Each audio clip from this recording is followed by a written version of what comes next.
శారదా గురుభ్యో నమః.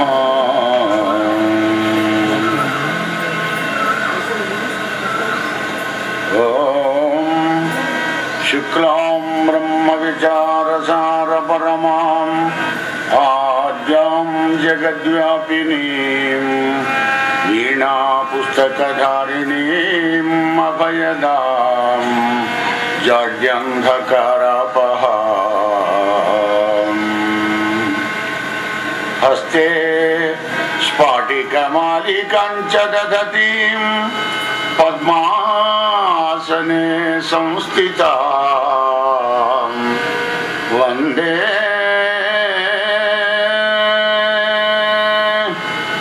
వందే తాం జగదీశ్వరీం భగవతీం బుద్ధిప్రదాం శారదా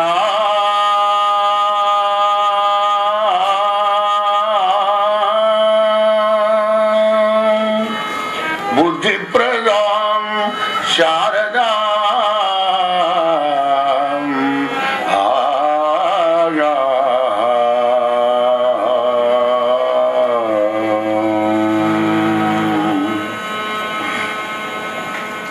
అఖండమండలాకారం వ్యాప్తం ఏన చరాచరం తత్పదం దర్శితం ఏన తస్మై శ్రీ గురవే నమః.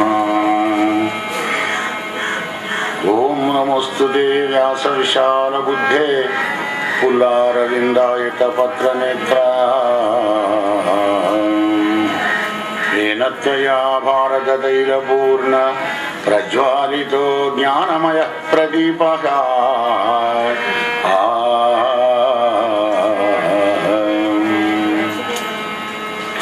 రామం విశ్వమయం వందే రామం వందే రఘుద్వగం రామం విప్రవరం వందే రామం శ్యామాగ్రజం భజే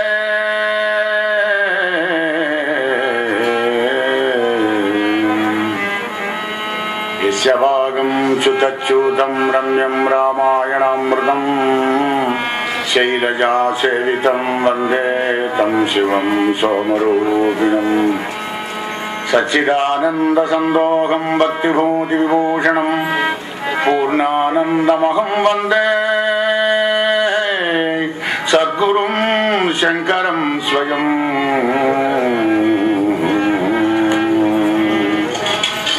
అజ్ఞానద్వాంత సంవర్త్రి జ్ఞానలోక విలాసిని చంద్రచూడవచంద్ర చంద్రికేయం విరాజతే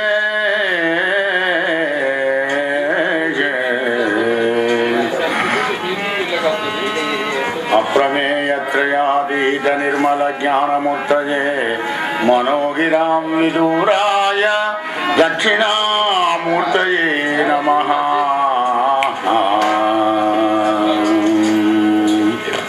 కృష్ణం కమలపత్రాక్షం పుణ్యశ్రవణకీర్తనం వాసుదేవం జగద్యోనిం నౌమి నారాయణ హరిం.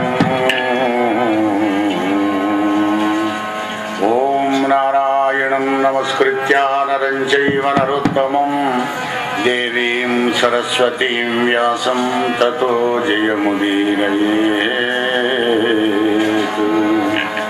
లలిత స్కంధము కృష్ణమూలము సుగాలాపాభిరామంబు మంజులదాశోభితమున్ సువర్ణ సుమనస్సు జ్ఞేయమున్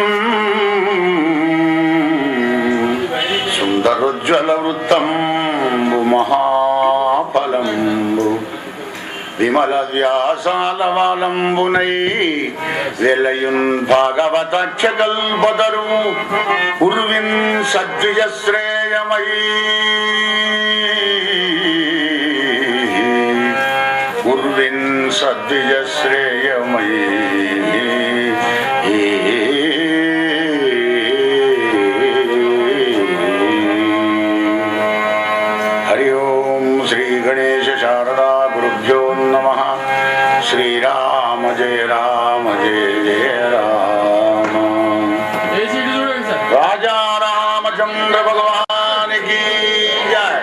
దండ పట్టుకోండి.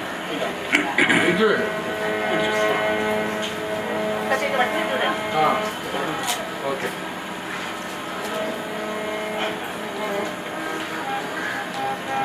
భాగవత కథాశ్రవణ తత్పరులారా, భక్త బంధువులారా, కోదండరాముని యొక్క కొండంత దయతో భాగవత సప్తాహాన్ని విన్నారు. ఓపికతో వరుణదేవుడు కూడా కరుణించినాడు. కథాభంగం కాలేదు.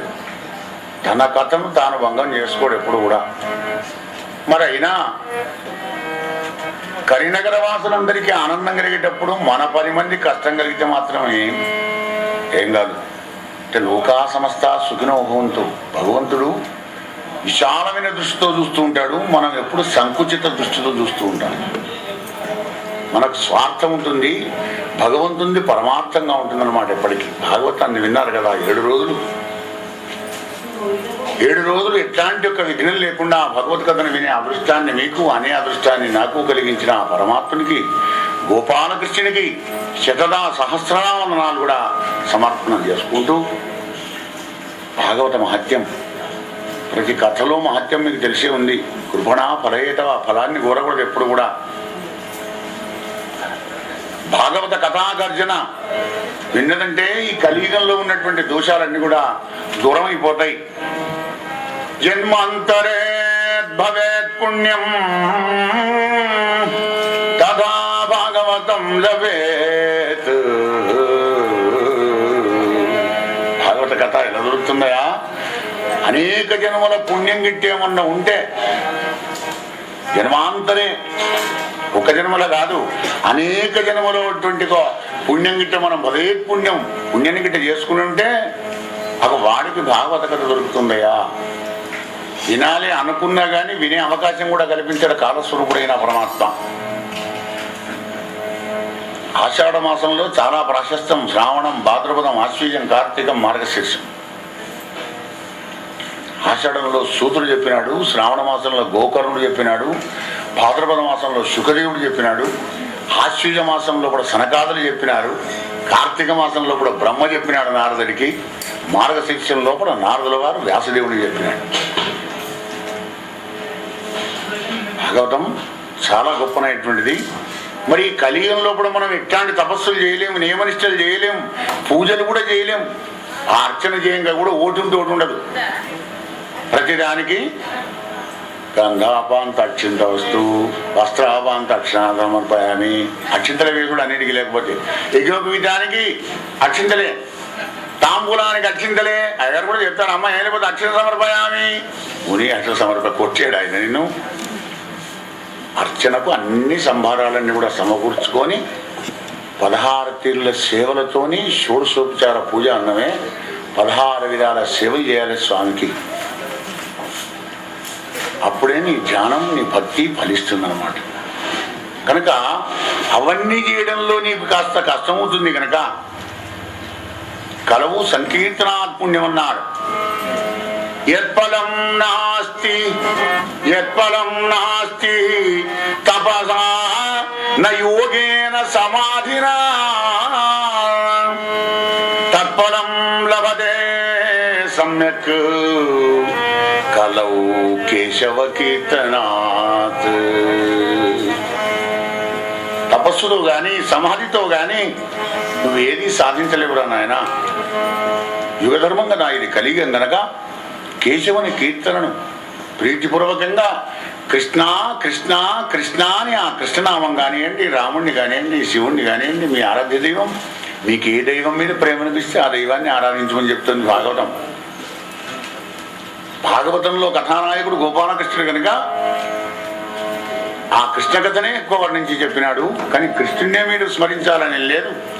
శివుణ్ణి కానివ్వండి, ఆ బాలకృష్ణుడు కన్నబడ్డప్పుడు పోతున్నా బాల శివుడిలాగా ఉన్నాడయ్యా, ఆయనకి ఈయనకు భేదం లేదు అన్నట్టుగా అద్వైతానుసంధానం చేసినాడు. గమనించండి దశమస్కందంలో. అంటే శివుణ్ణి, కేశవుణ్ణి, రాముణ్ణి, అమ్మవారిని నువ్వు ఎవరినన్నా ధ్యానం చేయి. కలియుగం లోపల కోరికల్లో మునిగిపోయేటువంటి ఒక మనలాంటి కుచితుల కొరకే ఆ భగవంతుడే, ఆ శివుడే, ఆ గణేశుడే, ఆ ఆంజనేయ స్వామి, ఆ దత్తాత్రేయుల వారే, సాయినాథుడు ఉన్నాడు మన ముందరే. మహాయోగీశ్వరుడు, యోగేశ్వరేశ్వరుడు అయినటువంటి ఒక పరమాత్మ అనేక అవతారాలు ఎత్తుతుంటాడు మనందరినీ కూడా ఉద్ధరించడం కొరకై. ఇటువంటి ఒక అవకాశం మీకు 7 రోజులు వినడానికి ఆ భగవంతుడు ఇచ్చాడు కనుక కృష్ణ పరమాత్మ ఎప్పుడైతే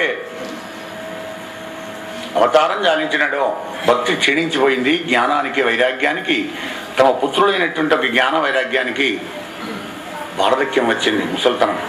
కానీ భక్తి మాత్రం జాగ్రత్తగానే ఉంది యవ్వనంలో. కలియుగంలో ప్రతి వాళ్ళకు భక్తి కావాలి, కానీ జ్ఞానం వైరాగ్యం మాత్రం వద్దు. జ్ఞానం కష్టం కదా. అబ్బు వైరాగ్యం అంటే అన్నిటి మీద విరాగం కలగాలి, రక్తి పోయి విరక్తి కలగాలి. అట్లా అయితే ఎట్లా? నేను 3 బిల్డింగులు వేసుకున్నాను అనుకుంటున్నా, అయ్యగారు నువ్వు విరాగి విరక్తి అంటున్నావు, ఎట్లా? అలా కాదు, నీకు కట్టించుకుంటే మానే. కానీ నీ 24 గంటలు నీ మనస్సు అందులోనే లయం చేయకరా నాయన.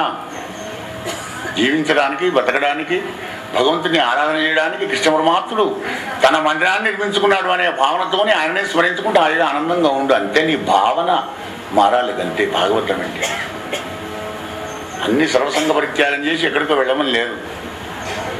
జ్ఞానం వైరాగ్యం ఉన్న భక్తి స్థిరంగా ఉంటుంది, అవి లేని భక్తి అస్థిరంగా ఉంటుంది అన్నమాట. మన కార్యక్రమం కాగానే, మన కోరిక తీరగానే సాయినాథ నీకు నాకు నమస్తే బాయ్ మళ్ళీ గెలుస్తా అంటావు. కనుక జ్ఞానం వైరాగ్యం ఉంటే ఆ భగవంతుని మర్చిపోకుండా ఉంటావు, ఎప్పటికీ మండలం జరుగుతుంది అన్నమాట. నారదుల వారు చూశారు పాప. ఆహా, కృష్ణ పరమాత్మ వెళ్ళిపోయిన తర్వాత ఈ కలియుగం అంతా ఎలా అయిపోయింది, కృష్ణుని మీద భక్తి ఎలా కలుగుతుందయ్యా? వట్టి కలగదు. కృష్ణుని మీద భక్తి కలగాలంటే కూడా పుణ్యమే కావాలి. గత జన్మంలో కూడా సత్సాంగత్యం చేయాలి, సద్గురులను ఆశ్రయించాలి. భాగవతోత్తముల యొక్క సాంగత్యం దొరికితేనే ఆ కృష్ణుని మీద మనకు భక్తి కలుగుతుందట. నృణాం జన్మ సహస్రేణ, నృణాం జన్మ సహస్రేణ భక్తౌ ప్రీతిర్హి జాయతే. కలౌ భక్తి భక్త్యా కృష్ణ పురస్థితః. కలియుగం లోపల భక్తి ఉంటే చాలు, కృష్ణ పరమాత్మ తన ముందర ఉంటాడట. కొన్ని జ్ఞానం వైరాగ్యం లేకుండా మానే. అదేమో నువ్వు మోక్షాన్ని పొందాలంటే మోక్షం ఎంతమంది కావాలి? మనుష్యానాం సహస్రేషు. 1000 మోక్షం కోసం ప్రయత్నం చేస్తుంటాడు. ధర్మం కావాలి, అర్థం కావాలి, కామం కావాలి. 4 వద్దయ్యా చూద్దాం. 4 ఇప్పటి నుంచి 800. చంటి పిల్లవాడికి తప్పిపోయి వాడే ముట్టడు. ఒకవేళ గట్టి భగవద్గీత చేసే పిచ్చి కాడిపోక ఇప్పటి నుంచి నీకు ఇది అంటే వాడు ఏదో సన్యాసం ముచ్చుకొని వెళ్ళిపోతాడేమో, భగవద్గీత చదువుకొని వీడి భావన వైరాగ్యం కలిగి. కానీ చిన్నప్పటి నుంచే కావాలి భగవద్గీత. ఆ గీత ఎవడి గీత అయితే మారుతుందో వాడికే గీత మీద మనస్సు పోతుంది. ప్రారంభ కర్మలన్నింటినీ కూడా దూరం చేసి పారేసే మాత్రమైన శక్తి గీతలో ఉంది. ప్రారబ్ధం భుజ్యమానస్య కథం భవతి ప్రభో అని భూదేవి అడిగింది. ప్రారబ్ధం భుజ్యమానోపి గీతాభ్యాసర సదా. ఎల్లప్పుడూ కూడా గీతాభ్యాసం ఎప్పుడైతే చేస్తుంటాడో వాని ప్రారబ్ధ కర్మంతా కట్టెలన్నీ కూడా కాలిపోతాయి. గీత జ్ఞాన అగ్ని లోపల జ్ఞానాగ్ని దగ్ధ కర్మాణం తమాహు పండితం బుధ. కలియుగం లోపల అప్పుడు జ్ఞానానికి వైరాగ్యానికి మరి యవ్వనం రావాలంటే సనకాదులు వచ్చి సప్తమం చెప్పినారు. బృందావనం లోపల 2 లేచి నాట్యం చేస్తున్నాయి, కృష్ణనామాన్ని స్మరించుకుంటూ నృత్యం చేస్తున్నాయట. జ్ఞానం, వైరాగ్యం, భక్తి 3 కూడా.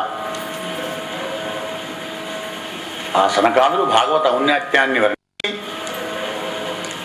నారదుల వారికి చెప్పి భక్తి జ్ఞాన విరాగాణం తద్ఘోషేణ బలం మహత్. భాగవత ఘోష ఎప్పుడైతే వింటలో ఆ జ్ఞానానికి వైరాగ్యానికి బలం కలుగుతుందయ్యా. వ్రజస్యతి ద్వయో కష్టం సుఖం భక్తేర్భవిష్యతి. సుఖం కానీ దుఃఖం కానీ కలిగినప్పుడు కూడా ఆ భక్తి భావన ఏదైతే ఉంటుందో అవి ఆ జ్ఞానం, ఆ వైరాగ్యం నీ సుఖ దుఃఖాలకు అతీతంగా వెళ్ళిపోతుంది అనమాట. సుఖం కలిగినా కానీ చలించడు, దుఃఖం కలిగినా కానీ బాధపడడు. ఇది ఆయన ఇచ్చిందే, ఇది కూడా ఆయన ఇచ్చిందే. కానీ వీడు అలా అనుకోడే. సుఖం కలిగినప్పుడేమో నేనే చేశాను ఇదంతా, లోన్ తీసుకువచ్చానయ్యా, అనుకోకుండా ఇంక్రిమెంట్ వచ్చింది, ప్రమోషన్ దొరికింది, మస్తు జీతం పెరిగింది, చేసి పారేసిన ఇంత అని చెప్పుకుంటాడు తన పెద్దరికి. మరి తను అనుకున్నది గిట్ట కాలేదనుకో, ఏమైనా ఏదో ప్రయత్నం చేసి ముగ్గు వచ్చాము కదా, 3 ఏళ్ళ నుంచి ఇల్లు కట్టలేదు కదా, అరే అనుకునే అయితే పోయి గాడ్ ప్లేస్ ఏం చేస్తాం. అప్పుడు గాడ్ ప్లేసా? మొదలెక్కడ పోయింది గాడ్ ప్లేస్? మరి మొదలు చేసింది భగవంతుడు కాదా? అంటే తన అనుకున్నది అయితేనేమో తానట, కాకుంటేనేమో దేవుడట. అలక ఉన్నాడనమాట. అది దైవాన్ని కాకపోతే ఇంకోటి దూషిస్తాడు. వన్నాళ్ళు లోను వచ్చేదా అంటే గంగల కలిపాడా, మేనేజర్ ఉన్నాడు చూసావా, అమ్మ మా దండిగాడి కొడుకు మేనేజరు, ఇంకా పాపముళ్ళే కట్టుకుంటు, వాడిని తిట్టడం ఎందుకు? నీకు లేదు అసలు. ఎల్ల కార్యములకు నేను ప్రధాన కారణంబుగా ఉన్న రమణులారా కలగదు మధురి యోగము. కృష్ణ సందేశాన్ని ఉద్ధవుడు చెప్తాడు రేపల్లెలో. ఈ జ్ఞానం ఉండాలి. మనం భాగవతం విన్న ఫలం అది. ఎల్ల కార్యములకు నేను ప్రధాన కారణముగా ఉన్న రమణులారా. 1 2 కాదు, సకల కార్యాలకు నేనే అంటున్నాడు. ఇక నీదేమున్నది? మరి ఏం లేకనే భయం, మనం ఇవన్నీ ఎందుకు చేసుడు అయ్యా? అప్పుడే ఇట్లాంటి సోమరిపోతు ప్రశ్నలు అన్నీ కూడా వస్తాయి. కానీ సోమరితనానికి తావు లేదు భాగవతంలో. ఇవన్నీ నీ కొరకే పెట్టినాడు. నువ్వు నా అంశరా నాయన, మర్చిపోయి బంధం బంధం అని దుఃఖం అని దస్తున్నావు అందులో పడి. కానీ నీకు నాకు ఏం తేడా లేదురా. అదే సద్గురు చెప్తాడు, నా తత్ త్వం అసి, అదే నువ్వై ఉన్నావు. ఏడిచే అర్జునుడిని మోక్ష సామ్రాజ్యానికి అధికారం చేసినాడు కృష్ణ పరమాత్మ. భగవద్గీత యొక్క వ్యాఖ్యానమే భాగవతం. భాగవత మహత్యం ఏమిటంటే మహాఫలంబు. కావలసిన చిలిక కొట్టిన పనులున్నాయి భాగవత ఫలాలు. నీ ఇష్టం వచ్చినట్టు కట్టుకపో. అయ్యా నేను ఆటో తెచ్చుకుంటా, ఆటోగా ట్రాక్టర్ తెచ్చుకో, లారీ తెచ్చుకో, ట్యాంకర్ తెచ్చుకో, ఎన్ని తీసుకొని పోయినా కానీ భాగవత ఫలాలు ఒడవవు. అజరామరం, అద్వితీయం, అఖండం, అనంతం భాగవత మహత్యం. అది భాగవత మహత్యం అంటే ఏమిటో మీరు 7 రోజులు విన్నారు కదా. ఇక మీకు మహత్యం అవసరం లేదు అసలు. కానీ పిల్లవాడికి ఎల్కేజీలో కూడా అమ్మ నాకు చాక్లెట్ కొనిస్తేనే స్కూల్కి పోతా అంటాడు వాడు. అంటే రోజు వారం రోజులు అలవాటు అయినాక చాక్లెట్ కొని ఇస్తావు, కానీ ఎక్కువ చాక్లెట్ ఇస్తే బుద్ధి ఖరాబ్ అయిపోతుంది. అంత తయారై పిల్లవాడికి అనారోగ్యం అవుతుంది. నీకు తెలుసా ఆ విషయం? అయినా మరి వీడు బడికి పోవాలి, స్కూల్కి అలవాటు కావాలి అంటే రోజు చాక్లెట్ ఇవ్వాలి వాడికి. అలవాటు అయిపోయిన తర్వాత ఆ చాక్లెట్ ఇచ్చుడు బంద్ కావాలి. కృపణా ఫలయుతం, ఆ ఫలాన్ని కోరి చేసేవాడు కృపణుడు. ఫలం అవసరం లేదు, నిర్హేతుకంగా భగవంతుని ధ్యానం చేయాలి అని చెప్తుంది భాగవతం. నిష్కామ కర్మయోగానికే ప్రాధాన్యతనిస్తూ భక్తిని ఉటంకించి భక్తిరస గంగలోపల భక్తుడిని స్నానం చేస్తుంది భాగవతం. 7 రోజులు మీరు స్నానం చేశారు, ఆనందంగా పానం చేశారు కర్ణేంద్రియంతో. మీ జన్మ ధన్యమైపోయింది. న గంగా గయా కాశీ పుష్కరం న ప్రయాగకం శుకశాస్త్ర కథాయశ్చ ఫలేన సమయం నయేత్.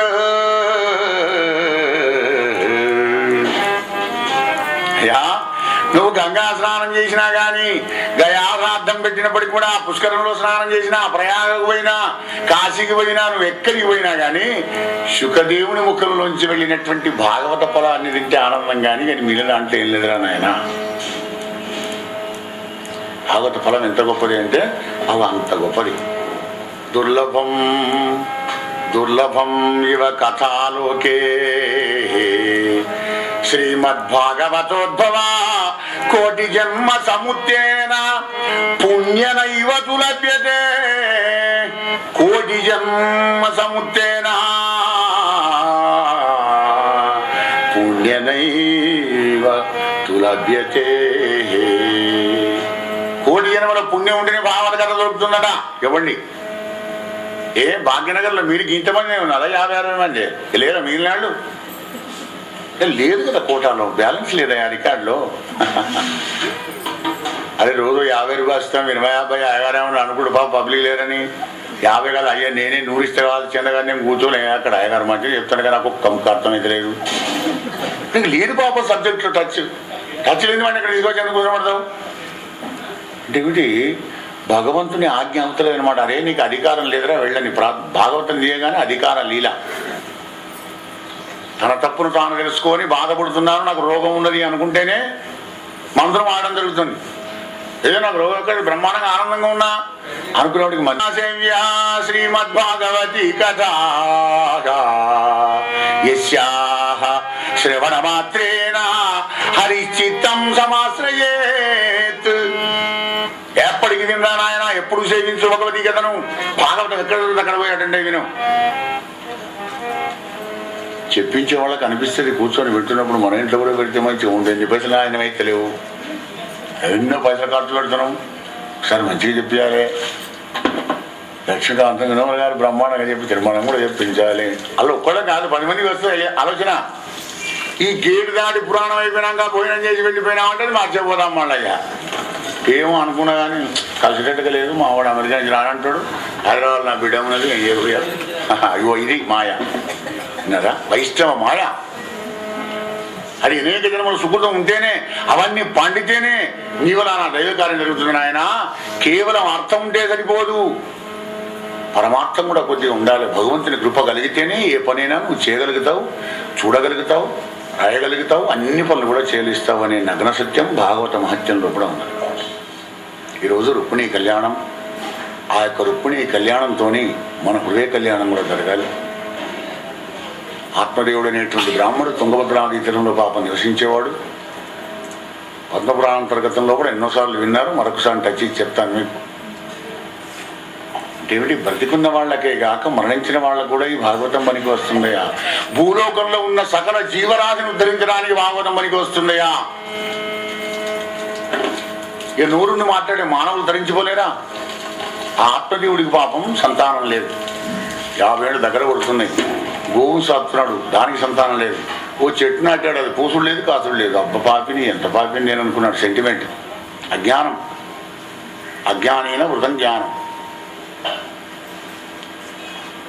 అనుకుని రోజులు నడుస్తున్నది. భార్య పేరు దుందులి. ఇక అమ్మగారంతా లౌకికం, కమ్మడి తిండి కావాలి, పొరపడలు కావాలి, ఆనందంగా ఏసీ కావాలి, డీసీ కావాలి, ఆనంద దేవభోగాలు కావాలి. సంతానం లేకపోతే నా పాతకం నేను పోలిస్తూ అన్నట్టుగా ఆమె వంశోద్ధారకుడు కావాలని పోయిన పిండం పెట్టాలి అని నా పాప పెద్దగలిగింది. ఆత్మదేవుడికి బాధపడడా, సంతానం లేకపోయారు. ఎందుకంటే కర్మకవ్యంలో ఉన్నవాడికి అలాగే ఉంటుంది. ప్రతిష్టామి క్వగచ్చామి కోమే దుఃఖం వ్యపోహయత్ ప్రాణాం త్యజామి దుఃఖేన హా కష్టం మమ సంస్థితం. ఏం చేయాలి, ఎక్కడికి పోవాలి, నా బతికేంది. అప్ప గిట్ట పాపాత్ముడు నేను. నాకు సంతానం లేకపోతే మానే అంటే గోవుని తీసుకోవచ్చు కాదు, దాని పాపం దూడ కూడిన పెడితే ఏం బా. ఎంత కష్టం, ఎంత కష్టం. ఈ ప్రాణాలతో ఉండి మాత్రం ఏం ప్రయోజనం. కొన్ని భార్య అయిన భక్తురాలు అవుతుందా అంటే ఆమె కాలే. ఈయన భక్తుడు, ఆమె ప్రపంచం. ఈయనకు శ్రేయస్సు కావాలి, ఆమెకు ప్రేయస్సు కావాలి. ఈయన గుడి పోదాం బాండా, క్లబ్ పోదాం బాగుంటుంది. పూర్వజన సుకృతం, పుణ్యం. పూర్వజన పుణ్యం చేసుకున్న వాడికి అటువంటి భార్య, అటువంటి భర్త దొరకడం కూడా భగవంతుని కావాలి. అందుకే చూడండి 4, 5, 6 ఈ స్కందాల్లో కూడా గృహస్థాశ్రమానికి బాగా ప్రాధాన్యం ఇచ్చి గృహస్థాశ్రమం యొక్క విశిష్టతను మనకు చెప్పినాడు అనమాట. గొప్ప గొప్ప వాళ్ళు కూడా భార్యం చేసుకొని సంతానం కానీ వాళ్ళని ప్రయోజకులను చేసి రిటైర్మెంట్ తీసుకొని వెళ్ళిపోయినారు ఆనప్రస్థం. మన ధర్మం, మన ధనం మన పిల్లలకు అప్పయిపి వెళ్ళిపోవాలి. కానీ ఇప్పుడు మనం ఒకటే అప్పచెప్తున్నాం, 2 అప్పచెప్పడం లేదు. అంటే మన దగ్గర ఉంటే కదా అప్పచెప్ప. ఏదది 2 ధకారాలున్నాయి, ధనం ధర్మం. ధనం మా ఇస్తున్నావు కొడుకు, ఆ బ్యాంకులో అక్కడ ఉన్నది, ఇక్కడ పనులు 4 ప్లాట్లు మన ఏమి బాగా కొడుకు వెనుక. ఇవన్నీ మాత్రం జాగ్రత్త సుమా. కానీ ధర్మం మాత్రం చేయకూడదు. నేను చేసిన వీడు చేస్తే ధర్మం చేయడానికి పిల్లలను ఎరగొట్టేది ఈనాడు సమాజంలో కూడా మన పెద్దలమే. గమనించండి, భాగవతం ఉన్నది మన కొరకే, గృహస్థాశ్రమంలో ఉన్నటువంటి వాళ్ళ కొరకే. ఏదో పొగుడి పురాణమయ్యా, అయ్యగారు చెప్పాడా, పోయినాడా, మేము విన్నామన్నట్టు కాదు. ఎంత కంప్యూటర్మైనా ఎలక్ట్రానిక్ ఏమైనా కానీ భాగవతం మాసిపోదు, తరగదు, విరగదు, అరగదు. అజరామరమై అద్వితీయమే ప్రకాశిస్తుంది. మానవుడు బతికున్నంతసేపు మహోపకారం చేస్తుంది భాగవతం. ప్రతిదానికి కూడా భాగవతంలో కూడా అదొక బోధిలాగా నీకు అక్కర రావాలి. అప్పుడే మీరు భాగవతం విన్నట్టుగా. అడి గోకుండోపాఖ్యానం వినావా, మాధ్యం వినావా, భాగవతం విన్నావా, అయ్యగారికి 100 రూపాయలు ఇచ్చాం. పుణ్యం అంటే పుణ్యం ఏదో మా వస్తుంది, కానీ తెలియకుండా పుణ్యం ఎట్లా ఉంటుంది? నీకు లోపల మనసులో ఆనందం కలగాలి కదా. ఆనందం కలగాలంటే అమితమైన భక్తి కావాలి పరమాత్మ మీద. పరమాత్మ మీద భక్తి మీద ఉండాలంటే నీలో ఆచారం ఉండాలి. ఆచార ప్రభవో ధర్మో ధర్మస్య ప్రభురచ్యుతా. సదాచారం అంటే మనం ఇంగ్లీష్లో కమ్మటి పేరు పెట్టుకుంటాం, డిసిప్లిన్. అవి డిసిప్లినే సదాచారం. పిల్లలకు నేర్పుతున్నావా? 9 అయింది ఇంకా లేవలేదా నీ కొడుకు తండ్రి అడుగుతున్నాడు. ఏమన్నా పాపం రాత్రి కంప్యూటర్ పడుకొని రాదా? ఆహా, ఇవాళ 9 కూడా పడుకుంటే రేపు 12 కూడా పడుకుంటున్నాడు. మన జీవితం నాశనం చేస్తున్నావా లేదా? ప్రాతకాలం లేపి 9 గంటల పడుకుంటూ పెట్టి మధ్యాహ్నంలో వాడికి విద్య నేర్పి నాయన ఇట్లా ఉండాలి. నువ్వు ఓంగానే అసలు అక్కడి ఓంగానే ఓంకారం ప్రణవ ధ్యానమే లేదు కదా. ఓం నమః అనేటువంటి అక్షరాలే కోల్పోయినాయి కనుక మన బతుకులు తెల్లారిపోతున్నాయి కనుక వాటిని మళ్ళొకసారి జ్ఞాపకం చేస్తుంది పోతన గారి భాగవతం. సంసార వ్యామోహంలో, ప్రపంచ వ్యామోహంలో పడిపోయేటువంటి ఒక కామోద్రేకం కలిగినటువంటి ఒక కఠినాత్ముడు, క్రోధాత్ముడు ఏ విధంగానైతే ఆ మాయలో పడిపోతుంటాడో భగవద్భక్తుడు మాధవుని దగ్గర ఉంటాడని ఒక్క కందపద్యంలో అందమైనటువంటి ఒక నిర్వచనం ఇచ్చినాడు పోతన్న. ప్రియుడాలి వలని వార్తలు ప్రియజనులకు ఎల్ల ప్రొద్దు ప్రియమగు భంగిన్ ప్రియుడగు అరిచరితంబులు ప్రియ భక్తులకెల్ల ఎడల ప్రియములుగావే. ప్రియా ప్రియా ప్రియా ప్రియా. చూడండి, పైది లౌకికం, కింది సగం పద్యమేమో పారమార్థికం. సినిమా సినిమా అని, కోరిక కోరిక అని నువ్వు ఎట్లా పోతున్నావు ప్రపంచంతో వాడు. ఇగో పరమాత్మ దిక్కు వీడికి ఇట్లా ఉంటుంది. ప్రియుడకు హరిచరితంబులు ప్రియ భక్తుల కలిగడ ప్రియములు కావే. వాడికి ప్రియుడాలి వలని వార్తలు ప్రియజనులకు ఎల్ల ప్రొద్దు ప్రియమగు వంగిన్. నాలికే చూసింది, ఏదో సింబల్ ఇచ్చింది, చాలా అందంగా ఉన్నదామే, నేను తప్పకుండా ఆమె పెళ్లి చేసుకుంటాను, లేకపోతే ఆమె ఈయనన్నాడు. అప్పుడు అది లౌకికమైతే ఇది పరమార్థికం. చూడండి ఎంత చక్కగా ముడి పెట్టినాడు అక్కడ. ఇట్లాంటివి ఎన్నో ఉన్నాయి మనకు. ఇంద్రియాలను జయించడానికి, నిన్ను వంచి నాశనం చేయడానికి నీ లోపలే ఉన్నాయిరా నాయన. 10 మంది భార్యలున్న గృహస్థుడికి ఎంత కష్టమో మన జీవన విధానం అంత కష్టం అంటాడు భాగవతోత్తముడైన ప్రహ్లాదుడు. ప్రతి స్కంధం లోపల ఏదన్నా ఒక పద్యం నీ సొంతం అయితే నీ జీవితం ధన్యం. ఏదన్నొక్కడే చాలు. 10 మంది భార్యలు ఉన్నవాడికి ఎంత ఉంటుంది? ఒక్క భార్యతోనే వీడికి వెంటకలు లేకుండా అయిపోతున్నాయి జీవితంలో. 10 మంది భార్యలు ఉంటే గందరగోళం బతుకాలా? ఏమని చెప్తున్నాడు? అయ్యా నరసింహ, ఇంత చక్కగా నువ్వు బ్రహ్మానందాన్ని ప్రసాదించేటువంటి అనేక దివ్యావతారాలు ఎక్కుతున్నావు కదా స్వామి, కానీ జీవులందరూ నిన్ను చూసి ఎందుకు తరించుకోవడం లేదయా? నిన్ను స్మరించి, నిన్ను పూజించి, నీకు మొక్కి భాగవతోత్తముడు కనుక తెలుసుకున్నాడు. కామహర్షాది సంకలితమై చిత్తంబు భవదీయ చింతన పదవి సొరదు. ఈ మనస్సు కోరికలు అనే హర్షం సంతోషంలో పడిపోయి అపవిత్రమైపోయి నీ చిత్రకెక్కడ వస్తుందయ్యా? ఆ పని అయిపోయింది, పని చేసి పారేసారే, హైదరాబాద్ పోతున్నా, హైదరాబాద్ వచ్చా అంటే ఢిల్లీకి వెళ్ళిపోతా, అందులో నేను అమెరికా నా కొడుకు వీసా తీస్తాడు, అమెరికా కూడా 6 నెలలు పోయేస్తాం. ఇంకొక ఈ ఆలోచనలో ఉంటుంది. ఇక నీకు ఈ చింతలు ఎట్లా కలగాలి? స్వామి సుందర చైతన్య ఇక భాగవతమ్మా కొనుక్కున్నావు, దానికి దుమ్మే దురుపుడు లేదు, చదువుడు దేవుడు ఎరుగు. చదువుకున్నా మాట్లాడకపోతావు, అయ్యగారు ఇచ్చిండు స్వామి ఇచ్చిండని. కానీ ఎన్నడన్నా దాని పేజీ చూసేమన్నా చదివావా? చింతనకు ఎక్కడ కలుగుతుందయ్యా? కోరికలను సంతోషంలో కొట్టకపోవాడివి అంటే 1/3 ట్రాఫిక్ మనస్సు అని చెప్తాడు భాగవతోత్తముడు. మధురాది రసముల మరగి చొక్కుదు జిహ్వా నీదు నామమునకు నిగుడ నీదు.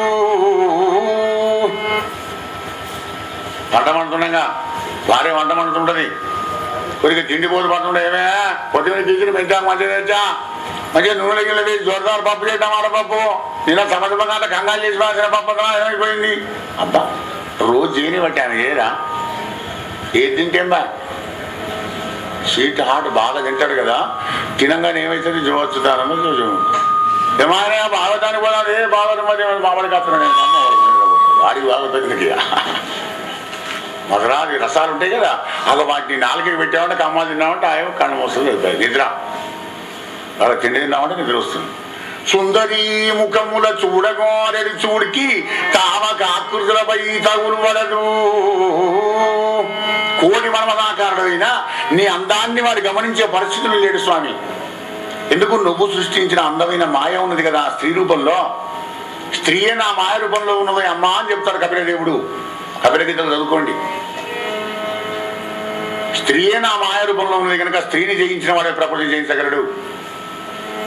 అందుకే రాముడు తాటకిని చంపితే కృష్ణ పరమాత్మ పూతను సంహారం చేసినాడు. అంటే స్త్రీకి లొంగని వాడే సంసారాన్ని గెలవగలుగుతాడు. కానీ వీడెక్కడ సుందరీ ముఖముల చూడగోరడి చూడికి తావక ఆకృతులపై తగులు వడదు నారసింహ.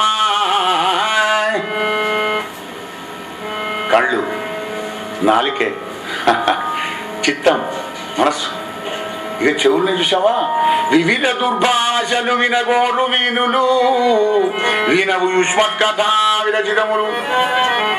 వాడు గలాయినాడు, వీడికి అయిపోయినాడు, వాడు పులిపోయినాడు, వాడికి యాక్సిడెంట్ అయిందట, వాళ్ళిద్దరు లేచిపోయినాడట. చెత్త మాటలన్నీ విని విని విని తుప్పు పట్టిన ఈ చెవులకు భాగవతం చెప్తున్నా అయ్యగారు బొమ్మరపోతున్న బామరపాద్యాలు విందా అనంటే ఏం వస్తపో అక్కడ మాట్లాడుతున్నారు కదా నలుగురు ఐదుగురు, ఆ మాటలు కూర్చున్నామని లోకాభిరామణ. ఇప్పుడు కూడా వస్తాడనుకో, వస్తున్న ఇట్లా కూర్చుంటాడు చొక్కుడు నిద్ర. అంటే అధికారం లేని వినడిస్తాడు పరమాత్మ మాత్రం. ఎందుకంటే ఈ చెవులు వాటికి అలవాటు పడ్డాయి, హక్కుపుక్తాలు నేర్చుకోవాలి. వివిధ దుర్భాషలు వినగోరు వేణులు. ఘ్రాణమురవడి తిరుగు దుర్గంధములకు సుగంధమైనటువంటి ఆ పరమాత్మని కనిపించినటువంటి తులసీదళ ఆమోదన జీవిడికి లేదు కదా. ఈ దుర్గంధాల వాసన చూసి అలవాటు పడింది ఈ ముక్కు. అనగి ఉండవు కర్మేంద్రియములు పురుషు గలుచు తనివి గొలుపదు వైష్ణవ ధర్మమునకు. విష్ణుమూర్తి చెప్పిన ధర్మ జీవన విధానానికి తృప్తి కలిగని మనస్సుకు. అనగి ఉండవు కర్మేంద్రియములు పురుషు గలచు సమతులు గృహమేదిని కలచునట్లు నరసింహ. 10 మంది సమతులు ఉన్నారు ఆవిడికి భార్యలు. వాళ్ళ కోరికలు తీర్చాడు వీడు నాశనమైపోతున్నాడు.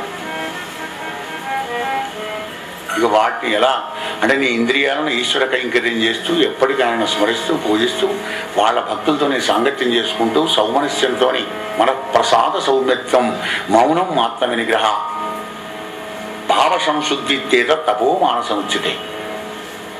భావ సంశుద్ధి ఎవరికైతే ఉంటుందో వాడికి మానసికమైన తపస్సు కలుగుతుందయా. మన ప్రసాద సౌమ్యత్వం ఏదైనా ఉన్నా కానీ ఎప్పుడు చిన్నబుద్ధమని సౌమ్యంగా ఎవడైతే ఉంటాడో ఆగ వాడికి అంత శుభం జరుగుతుంది. సంతోషిత ఎప్పుడు జరుగు సుఖం. భాగవత మాత్రం మీరు 18 చాలు మీకు. ఏం ఫలం అయ్యా అంటే ఫలమే ఉన్నదిగా, మహాఫలం ఇది. తద్వారా చావడానికి వెళ్ళాడు ఆత్మదేవుడు. మరి భగవంతుడు కరుణామయుడు కదా, ఓ సన్యాసి రూపంలో వచ్చాడు, పండించాడు నాయన నీ భార్యకినా కొడుకు పుడతాడు సుఖ దుఃఖాలు అనుభవిస్తామన్నాడు. ఆ పండు తీసుకొని దుందులికి ఇస్తే ఆ దుందులికి గోవుకు వచ్చింది, చెల్లె కొడుకుని తీసుకొని చిన్న అడకం ఆడింది. గోవుకో కొడుకు పుట్టాడు, దీనికో కొడుకు పుట్టాడు, చెల్లె కొడుకే. దుందులికి పుట్టాడు కనుక దుందుకారుడు, గోవుకు పుట్టాడు కనుక గోకరుడు. శరీరం అంతా కుదిరి ఉంది, చెవులు మాత్రం గోవు చెవులాగా ఉన్నాయి కనుక గోకరుడు వానికి పేరు పెట్టినాడు. ఆ ఇద్దరు కొడుకులు ఆనందపడుతున్నారు అర్థదేవుడు. మరి అలా ఆనందపడేటువంటి ఒక సమయంలో కూడా 5 ఏళ్ళు కాగానే గురుకులానికి అప్పచెప్పినారు. విద్య వస్తుందా? వినయం లేని అక్షరం పర్వతాకారమైంది దుందుకారుడు.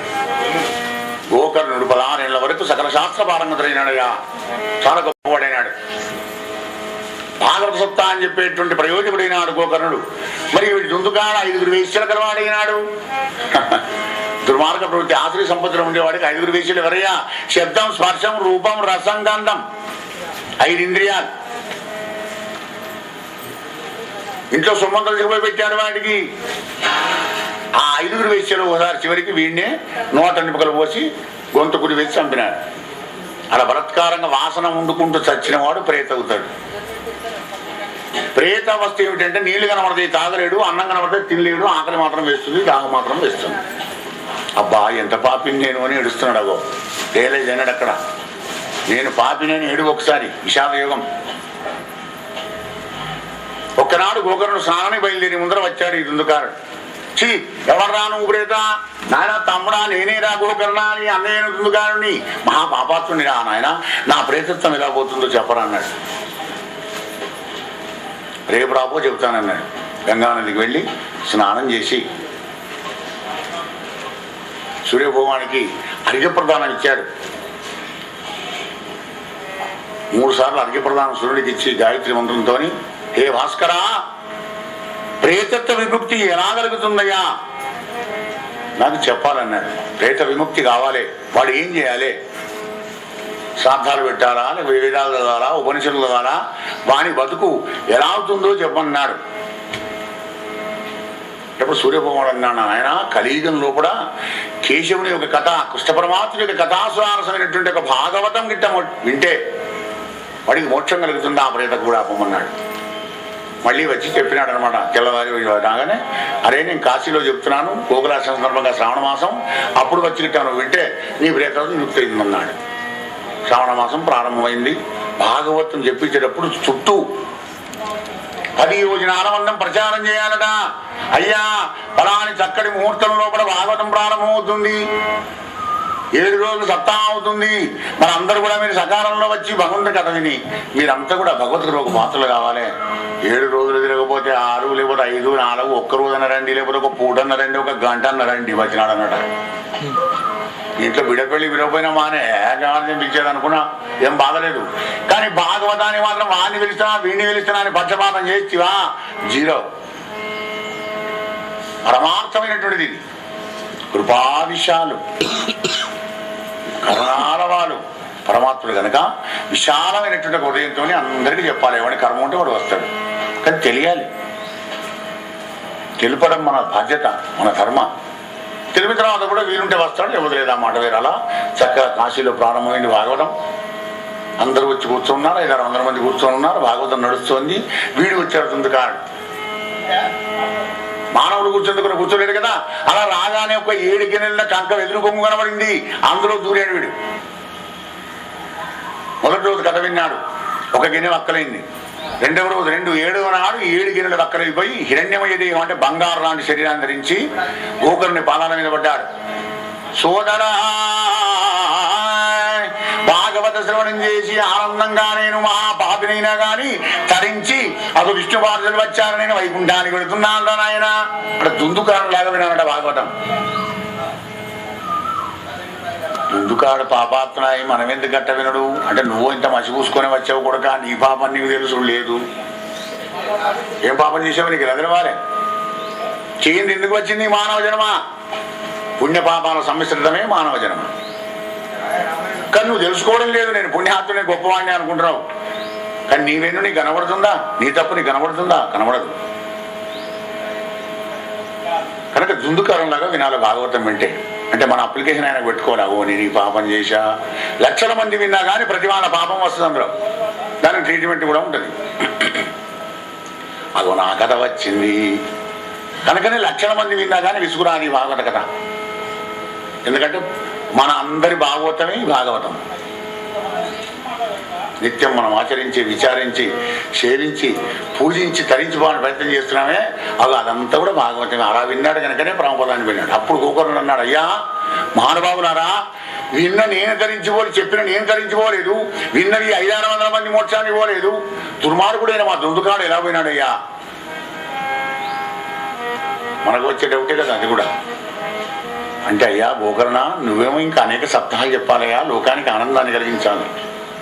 ఇక వీళ్ళందరంటావా, ఓడి ఇల్లు కట్టుకోవాలని, ఓడి బిడ్డ పెళ్లి కాలేదని, ఇంకోటి కొడుకు అమెరికా కావాలని, ఇంకోటి ఆరోగ్యం మంచిగా కావాలని, అనేక కామ్య కర్మల లోపల ఉండి విన్నారు. వాళ్ళకి ఆ కోరికలు తీరుతాయి. కల్పతరు కిందికి పోయి నువ్వు ఏ కోరిక కోరుకుంటే ఆ కోరిక నెరవేరుతుంది అనమాట. అంటే భాగవతం మరణించిన ప్రేతలు కూడా ఉంటే, మనకు కనబడే జీవులు కొన్ని ఉన్నాయి, కనబడేటివి కొన్ని ఉన్నాయి. కనబడిన మాత్రం లేవడానికి వీల్లేదు. అణువణు పరమాణు లోపల అంతా జీవకోటి ఉంది. అదే శుకదేవులు వారు రాంగన భాగవతంలో చెప్తాడు, పరీక్ష మహారాజా, హరిమయం విశ్వమంతయు హరి విశ్వమయుండుగాన సంశయము పని లేదు. ఆ హరిమయము గాని ద్రవ్యము పరమాణువు లేదు. వంశ పావన వింటే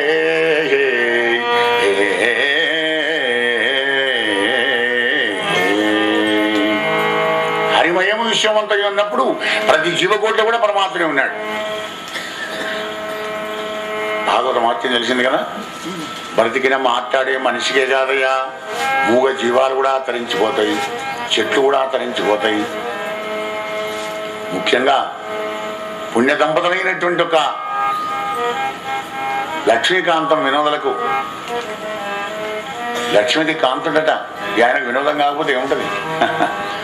ఆయనకు ఆనందం. మరి ఇల్లునేవరికో అమ్మినారు కదా, ఆ కొన్న వాళ్ళంతా అదృష్టవంతులయ్యా.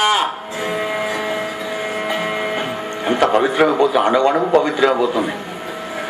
ఇక్కడ ఉన్నటువంటి చెట్టు పుట్ట అన్ని కూడా పవిత్రమైపోతాయి. అవి కూడా జన్మెత్తే వచ్చే పాపం. ఇక్కడ ఏముందా కానీ అన్ని దోషాలన్నీ కూడా దూరమై వెళ్ళిపోతాయి. భాగవత మహాత్యం అనంతమైనటువంటిది.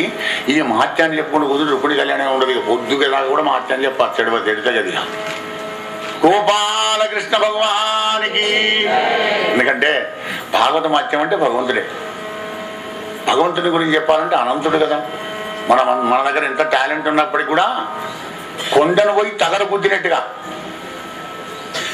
తగరంటే గొర్రెపటేలు గుద్దేది కొండ, నీ తలకాయ అక్కడే పోతుంది కానీ కొండకేం కాదు. కొండ లాంటి వాడు కోదండ రాముడు, తగర లాంటి వాడు జీవుడు. రాజా రామచంద్ర భగవానికి నమ. పార్వతీవతే హర మహాదేవ హర. ఇప్పుడు రుక్మిణి కళ్యాణం, మన హృదయ కళ్యాణం, పూర్ణాహుతి.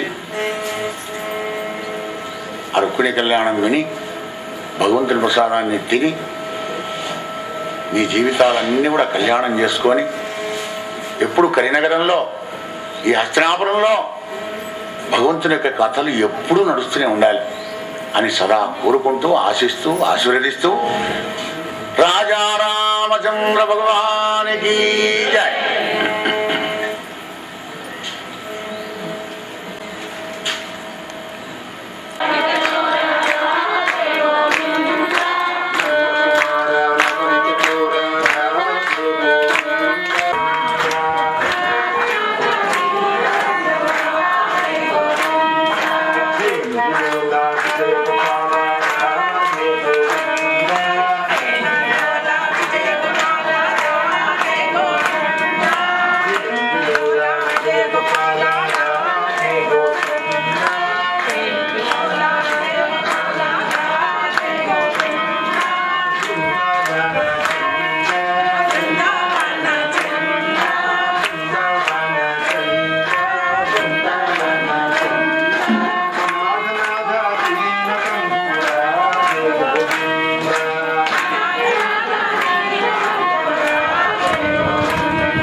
గోపాలకృష్ణ భగవానికి.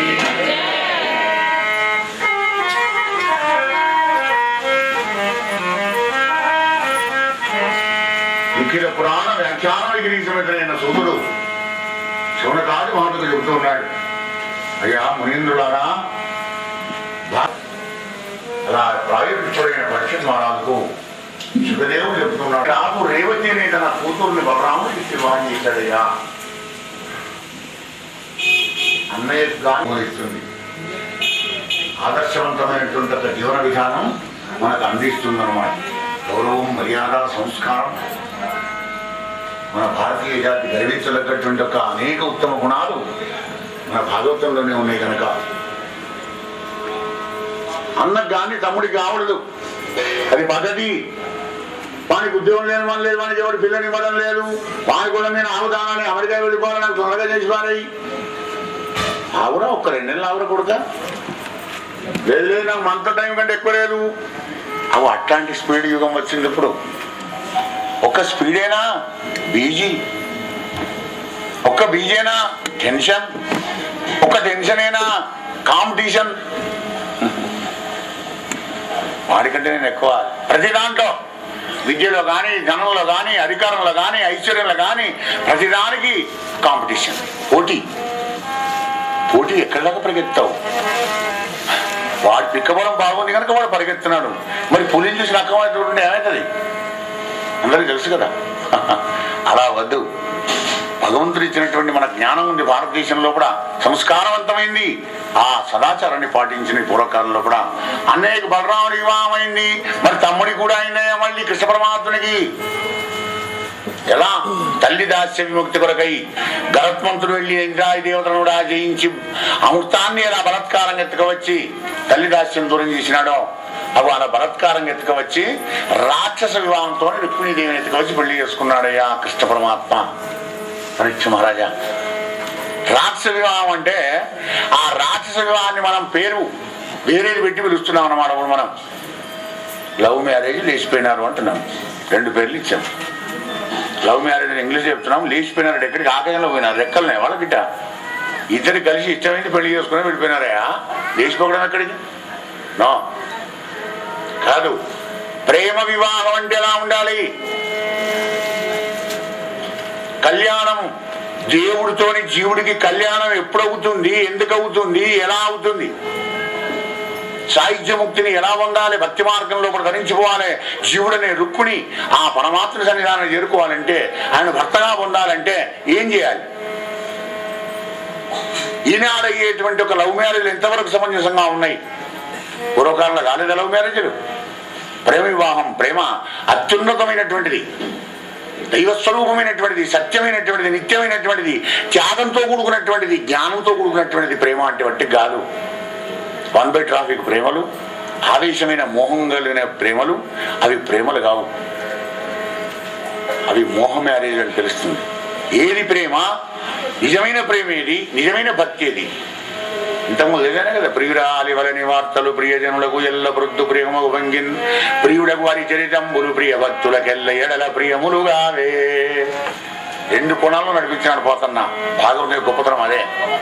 లౌకికం కావాలన్నా భాగవతమే కావాలి, పరమార్థం కావాలన్నా భాగవతమే కావాలి. నీకు ఏ కోణంలో కావాలన్నా ఆ కోణంలో చూసుకో. ఎదు భావం తద్భౌతిగా కనబడుతుంది భాగవతం. అర్కుడి కళ్యాణం చెప్తాను అనగానే పరీక్షిత్ ఏమంటాడు? ఆహా మునీంద్ర, కళ్యాణాత్మకమైన విష్ణు కథల ఆకర్ణింపుతూ ముక్త వైకల్యుండెవ్వడు తృప్తుడవును. అవి వినంగా కొత్తలవుతుండు. సాకల్యం ఏర్పడబూసురత్తమా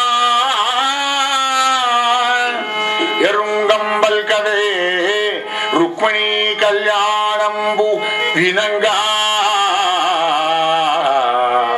నాకు మదిలో కౌతూహలం బయ్యడి. ఆనందాన్ని కలిగింపజేసి రుక్మిణీ కళ్యాణం ఎవడు వినడయ్యా? ఆనందం కోరుకున్నవాడు ప్రతివాడు వింటాడు. వినంగా కొత్తలవుతుండు. భాగవతం యొక్క స్పెషాలిటీ, ప్రత్యేకత ఏమిటంటే, నువ్వు ఎన్నిసార్లు చదివినా, ఎన్నిసార్లు విన్నా ఇంకా కొత్త అర్థం వస్తుంది. నీకు నూతన అర్థం, భావం కలుగుతుంది. నీకు కూడా కత్తిని ఎలా పదన పెట్టినా కొద్ది ఇంకెలా పదన అవుతుందో, భాగవతం చదివినప్పుడల్లా కొత్త అర్థం దొరుకుతుంది నీకు. Ever green. అదే భాగవతం యొక్క ప్రత్యేకత. ఏ పుస్తకం నువ్వు చదివినా, హిస్టారికల్ కానివ్వండి, సైంటిఫిక్ కానీ, థ్రిల్లింగ్ కానీ, డిటెక్టివ్ కానీ, ఈ పుస్తకాన్ని నువ్వు ఏది చదివినా కానీ ఓసారి చదివినంటే మూలకు వారేస్తావు కదా, మనం ఉంటావు. ఇంకేదైనా ఊరు పెడతారు, అందులో అర్థం కూడా తెలియకపోతే మనం ఒకసారి చదువుతామంటే ఇక దాన్ని ఏమి ఉంటుంది. నేను 10 రూపాయలు ఇస్తాను చదువుతుంది కాదు. అదే రుక్మిణీ కళ్యాణం మాత్రం ఎన్నిసార్లు విన్నా కొత్త అర్థం కలుగుతుంది కనుక సాకల్యం ఏర్పడా వివరంగా నాకు చెప్పబోయా, నేను వింటానన్నాడు. అక్కడ పరీక్షిత్ మహారాజు వింటానన్నాడు, ఇక్కడ మీరు వింటా అంటున్నారు కనుక విను. విదర్భదేశమున వీరుడు కుండిన భక్త భీష్మకుండను ఒక రాజు గలడు, దొడ్డరాజు గలడు. అతనికే ఉరుపుత్రుడు అగ్రజుండనగుడు రుక్మిణా వరకు అందరకు కడగొట్టు చెల్లెలై మనుజవరిణ్య పుట్టే ఒక మానిని రుక్మిణినా ప్రసిద్ధయ్యి. విదర్భదేశం లోపల కుని నగరాన్ని పరిపాలిస్తున్నాడు భీష్ముడనే గొప్ప రాజు. ఆ రాజుకు 5 కొడుకులయ్యా. పెద్ద కొడుకు రుక్మి. 5 కొడుకుల కనుక రుక్మిణీదేవి జన్మించిందయ్యా. మనం కూడా 5 అన్నల వెనకనే పుట్టాం. మనం మనస్సుతో జీవుడు ఏవి 5 అన్నలు? శబ్దము, స్పర్శము, రూపం, రసం, గంధం. అవి మనకు కనబడతలేవు కదా. నీ చర్మం, నీ కళ్ళు, నీ చెవులు, నీ ముక్కు, నీ నాలిక బిడ్డ. 5 అవి చెప్పినట్టే నువ్వు వింటున్నావు. మనస్సు, పంచేంద్రియాలు చెప్పినట్టే వింటుంటాడు ఈ జీవుడు. అదే రుక్మిణి. 5 వెనకనే పుడుతుంది భక్తి మార్గంలో. అలా దినదిన ప్రవర్తమానం ఎదుగుతుందట రుక్మిణీదేవి. చిన్నప్పటి నుంచే గత జన్మల్లో ఉన్నటువంటి ఒక్క సంస్కారాలే ఉంటాయి ఈ జీవుడికి. ఒక్కొక్క పిల్లలు బాగా అల్లరి చేస్తూ తిక్క చేస్తుంటారు, గమనించండి. సర్టన్ టైం వచ్చిన తర్వాత వాళ్ళంత ఓపికస్తులు ఎవరు గారు మళ్ళీ, కానీ మొదలైతే ఇలా ఉంటారు.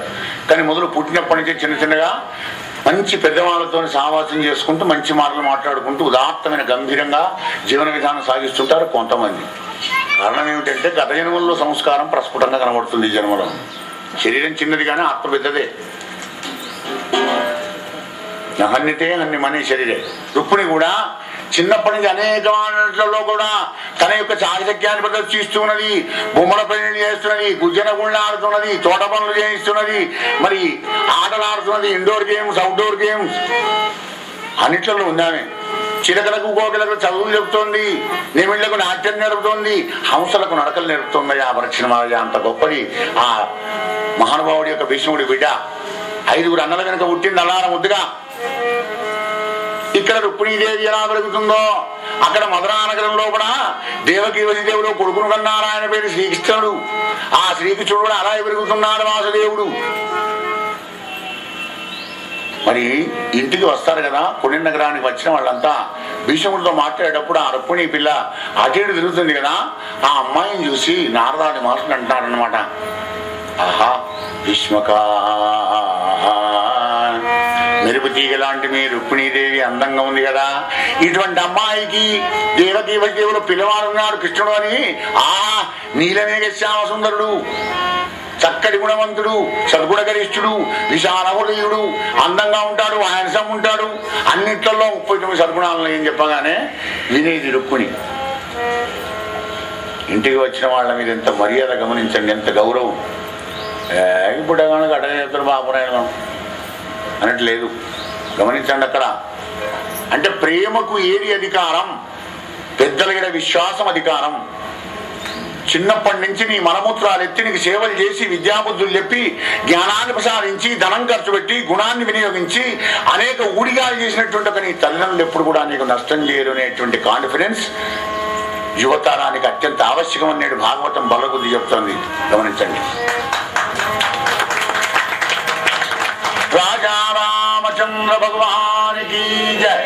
ఎక్కడి నుంచి ఆకాశం నుంచి నువ్వు ఊడిపడలేదే, ఎక్కడి నుంచి వచ్చావు? నీ ఉనికికి, ఈనాడు నీ యొక్క టాలెంట్కి, నీ తెలివికి కారణభూతులు ఎవరు? ఆధారం ఎవరు? జన్మ ఇచ్చినటువంటి ఒక తల్లిదండ్రులు. వాళ్ళ మీద నమ్మకం, వాళ్ళతో కలిసి తిరిగే వాళ్ళ మీద నమ్మకం ఉండేటువంటి వాడికే ప్రేమ వివాహం చేసుకునే అధికారం దొరుకుతుంది అని ఇక్కడ మనకు తెలుస్తుంది. అగో అప్పుడే లవ్ చేసి దొరుకుతుంది. అయితే అట్లాగా అంత గుణవంతుడా, అంత అందంగా ఉంటాడా, అయితే నాకు నమ్మకమే వీళ్ళ మీద, నేను తప్పకుండా నేను ప్రేమించాను, పెళ్లి చేసుకుంటే ఆయననే చేసుకోవాలి, లేకపోతే ఇట్లా చచ్చిపోతా. అంత త్యాగం కావాలి. వీడిగా ఇంకోని ప్రేమిస్తాం, వాడు కూడా ఒక్కొక్కరు ఇంకోని ప్రేమిస్తాం, అది ప్రేమేనా అవుతుంది? అది కల్తీ ప్రేమ, నికాలసైన ప్రేమ కాదు. ఆ రుక్మిణి దేవేలా చేసుకోండి అంటే భక్తి కూడా అలాగే కావాలి. సత్సాంగత్యంలో కూడా నీ తల్లిదండ్రులు భక్తులు ఏదుంటే నీ తల్లిదండ్రులకు కూడా భక్తి సమాజం వస్తుంది, సత్సంగం కలుగుతుంది. ఆ సత్సంగంలో పిల్లవాన పంచని భక్తి కలగాలి. దైవంగా ఆరాధన చేస్తున్నారు అందరూ కూడా, కనుక నేను కూడా దైవంగా ఆరాధన చేస్తాను, కృష్ణ పరమాత్మ మీద భక్తి అనే భావన ప్రేమని కలగాలి. ఇది శ్రేయస్సు, ఇది ప్రేయస్సు, రెండు కోణాల నుంచి తీసుకుపోయింది భాగవతం. వ్యాస భగవానుడు పోతం చాలా గొప్పవాడు. ఇంకా తెలుగు ప్రజలారా, భాగవతాన్ని చదువుకొని బాగుపడండి, జీవితాలను ధన్యం చేసుకోండి, ఆనందంగా బతకండి, జీవించండి, సంస్కారవంతంగా బతకండి, గంభీరంగా బతకండి, ఉదాత్తంగా బతకండి. ఎక్కడికి పోయినా కానీ మన భారతీయ సంస్కారాన్ని ప్రస్ఫుటంగా చాటి చెప్పండి అనేటువంటి విధంలో భాగవతం ఉంది. భాగవతం అంతే, రామాయణం అంతే, భారతం అంతే. బట్టికేదో టైంపాస్కు వినేటువంటి గ్రంథం కాదు ఇది, చదివేటువంటి గ్రంథం కాదు. మరి దేనికయ్యా? Time piece. టైం పీస్ కానట్టు పాస్ ఎలాగ అవుతున్నది? దగ్గర ముళ్ళు ఆగుతున్నదా? నిమిషం 10:30 మొదలు పెట్టాం, 11:30 కానీ గంట అయ్యా అప్పుడే కాలం అవుతుంది కోసం. కానీ జరిగే టైం, పాస్ అయ్యే టైం కాస్త నీకు పీస్ కావాలి నాయన. పీస్ అంటే ప్రశాంతత. ప్రశాంతత కావాలంటే ఎక్కడ ప్రశాంతత అక్కడికి పోవాలి. ఎక్కడ ఉంది? ఆయన దగ్గర ఉంది.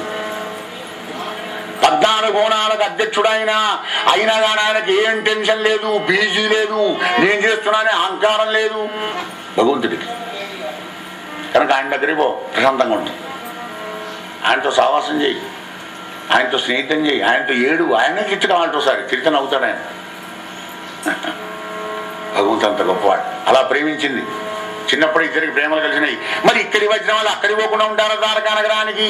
అక్కడి పోయి దేవకి వదిలితో చెప్పగానే కృష్ణ పరమాత్మ విన్నాడు. అవునా, అంత అందంగా ఉండదు అమ్మాయి?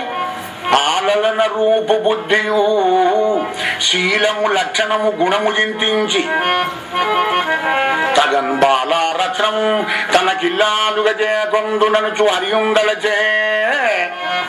ఆ లలన శీలము లక్షణము గుణము చింతించి. గమనించండి, character is most important about love marriage. గుణం ఉంటే ధనం వస్తుంది, కానీ ధనం ఉంటే గుణం రావాలంటే అక్కడ నీకు రెస్పాన్స్ లేదు. మంచి గుణం కావాలి, అదే కరువైంది ఇప్పుడు.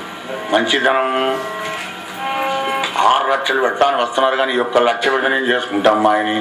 కానీ అమ్మాయి కొంచెం నలుపుంటుందమ్మ. మరి నలుపుంటే ఏంటి? సంసారం చక్కదనం కావన్నా 7 పెడతాను అడుగుపో. మరి 7 లక్షలు అయితే ఓకేనండి. అంటే గుణం వద్దయా, మాకు ధనం కావాలి అంటుంది దౌర్భాగ్య పరిస్థితి. ధనం ధనం ధనం ధనం. ధర్మం లేదు కానీ ధనం కావాలి. రాజా రామచంద్ర భగవానికి అయ్యా. అప్పుడు ఆ విధంగా కృష్ణ పరమాత్మ అనుకున్నాడంటే, ఆహా దాని గుణం ఎంత చక్కడిది, అయితే ఆ అమ్మాయిని ప్రేమించి పెళ్లి చేసుకుంటాను ఎప్పటికైనా కానీ అని ఇక్కడ ఆయన అనుకున్నాడు. ఇద్దరు అనుకుంటేనే లవ్ మ్యారేజ్ అవుతుంది, ఒక్కడు అనుకుంటే కాదు. మరి నేను ఎంతో ప్రేమించాను అని చేసుకోలేదా అమ్మాయి? నేను బతికెందుకే అని విషయం తాగి చచ్చుడు కానీ, అగ్గిలో గాసును పోసుకొని చచ్చుడు కానీ, ఉరి పెట్టుకొని చచ్చుడు కానీ కనబడదు మనకు ఎక్కడ భాగవతంలో. అది అజ్ఞానం, అవివేకం. బంధువులంతా కూడా కృష్ణునికి ఇస్తామనుకున్నారు.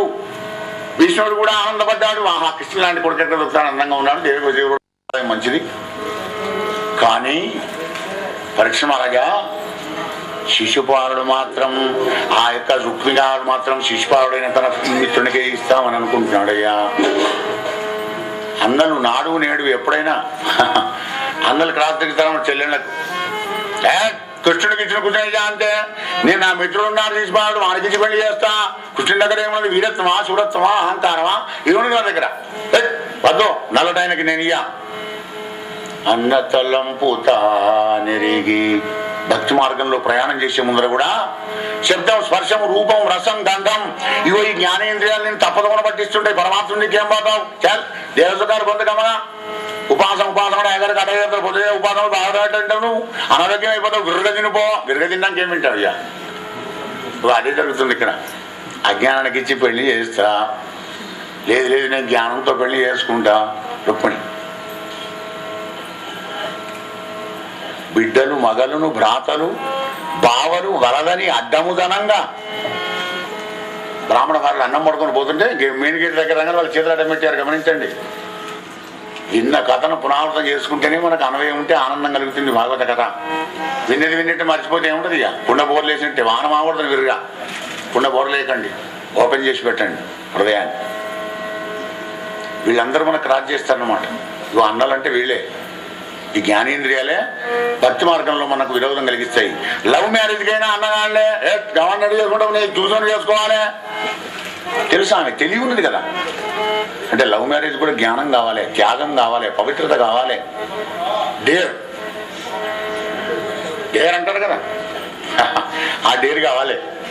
అన్న తల్లంపుతా నెరిగి అన్నవ నీరజగంధి లోనా అపన్నత నుండి బాధపడింది. కానీ ఈ దుర్మార్గుడు, ఈ దుష్టుడు దీంతో ఎదురుగా మాట్లాడటం కాదు. ఆప్తుడకు బ్రాహ్మణునొక్కరింజీరి, ఆప్తుడైన బ్రహ్మజ్ఞానం కలిగినటువంటి ఒక మానవాడి దగ్గరికి వెళ్ళింది.